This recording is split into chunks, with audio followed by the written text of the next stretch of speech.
ঢালিউডের জনপ্রিয় খলনায়ক মিশা সওদাগর হাসপাতালে ভর্তি আছেন। প্রায় 9 বছর আগে মিসড কল নামে একটি সিনেমার শুটিং করতে গিয়ে গুরুতর আহত হয়েছিলেন তিনি। সেই সময় তার ডান পায়ের লিগামেন্ট ছিঁড়ে গিয়েছিল। চিকিৎসা নিয়ে সুস্থও হয়েছিলেন অভিনেতা।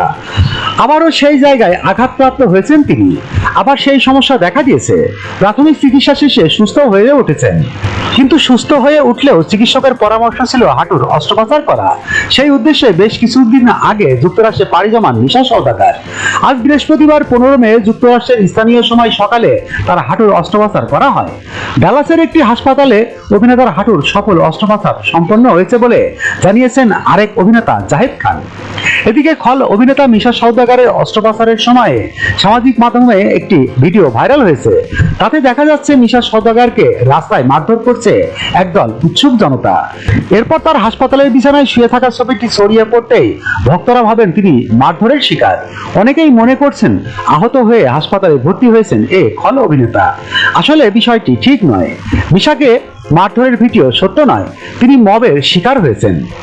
তার নাম করে ভুয়া একটি ভিডিও সামাজিক মাধ্যমে ঘুরে বেড়াচ্ছে।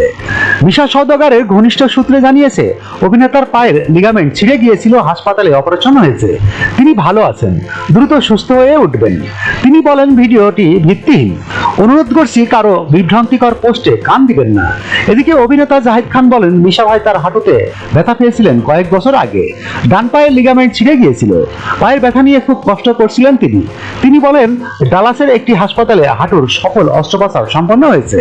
আপাতত তিনি ভালো আছেন, বিশ্রামে রয়েছেন। ASBD24 সত্য প্রকাশে প্রতিশ্রুতিবদ্ধ। চ্যানেলটি সাবস্ক্রাইব করুন।